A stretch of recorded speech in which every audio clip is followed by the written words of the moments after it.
It was a strange and horrific circumstance. Since the abolition and eradication of the Tarascus plant, there hasn't been a worse circumstance. Humanity arrived on the galactic stage, and their arrival was threefold. The first stage was an unprecedented state of expansion, technological ascension and warfare, the likes of which the galaxy had never seen before or since. Humans found themselves everywhere within the space of a decade, and it became ubiquitous to see a human basically anywhere, from janitors to admiralty, in every nation within the galaxy. The second stage was an HF discovery. Humanity by this point was everywhere, but beyond personal information we knew little about them or their history. When we started learning their history, especially before their ascension to the stars, some took their history as a challenge. They are no longer with us. The second stage was an age of nothing more than an age of addiction. Humanity's industries and commerce produced goods the likes of which most species could only imagine. Pastries such as bread and cake were the first to skyrocket. Bakeries and confectionaries began to become overnight sensations. The galaxy had been captivated by human culinary arts and quickly became enamored with food. After food, we found sports. Carnivorous species such as the Volpinans abandoned pirate raiding and became an overnight peacekeeping force after humanity introduced sports. Football, soccer, wrestling, racing, anything and everything.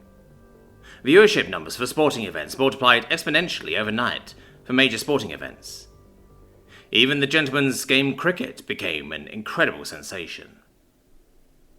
But then we noticed something more. Certain human goods and services started making their way up the food chain. A certain plant species known as tobacco made itself known. Despite humanity's insistence to be regulated, it found its way into the hallowed halls of the Tarakani peoples. Within a year, an entire civilization was now hopelessly addicted to a cancer stick, despite humanity's warnings. Humanity almost immediately took notice and ordered the product be shipped with filters, nicotine patches, and other regulatory aids to try to mitigate the problem. Humans launched a massive propaganda campaign to try to slow or stop the addiction rates, and even went so far as to threaten shutting the industry down. Eventually, they made headway in the matter.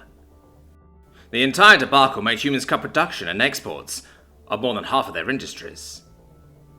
This annoyed most of the galaxy. Some even threatened war. Humanity shamed us, like they would shame any other drug addict. And it worked. We backed off and let the market decide what happened next. Lesser substances, like tea and potato chips, made their way through the nets.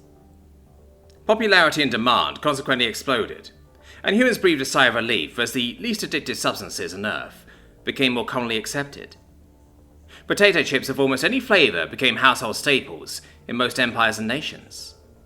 Afternoon tea by itself became a thing far beyond anything the British Empire could have imagined. The profits simply with potatoes and dried plants with hot water, filtered through, were nothing short of mind-breaking. Then a more insidious but equally delicious treat arrived on the market. Coffee. Humans themselves were heavily addicted to the substance because of one singular component: caffeine. To the race known as the Rakandili, my own species, the taste of coffee was an absolute godsend, and we quickly addicted ourselves to one of the most dangerous additives in the universe. Thousands died due to overdose. Even for humans, more than 3 cups of coffee a day can be dangerous. We were drinking the stuff by the gallon an hour. Riots erupted when supplies ran dry. Some attempted to sue the Terran Federation for access to the recipe. Others attempted to petition the Admiralty to declare war to gain access to the substance. Caffeine puts us in a euphoric but controlled state. We can accomplish tasks that normally would take hours in the space of only a few minutes. When we drank coffee, it was as if time slowed down, and we were able to see a whole different plane of existence. Coffee was just an easy way of getting this kind of high. Months of work, completed in only a few weeks.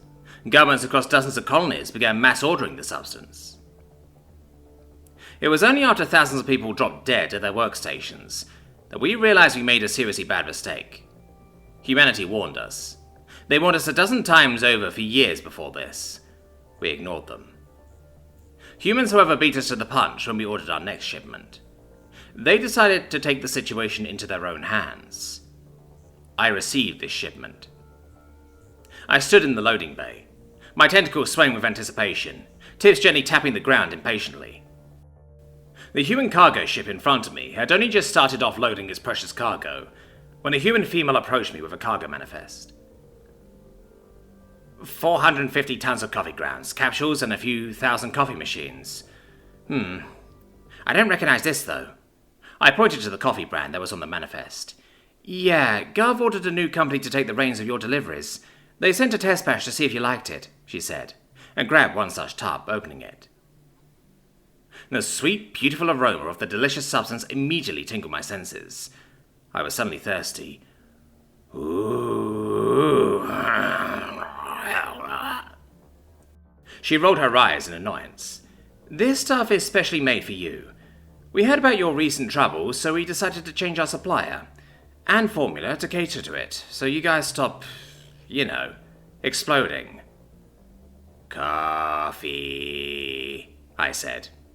My brain was broken. I only wanted coffee. Oh, see, this is why we tried a new supplier, because you're not frickin' addicts here. So in the interest of not being liable for millions of deaths, we bought you a new thing. Just as potent, not lethal, half the price, she said.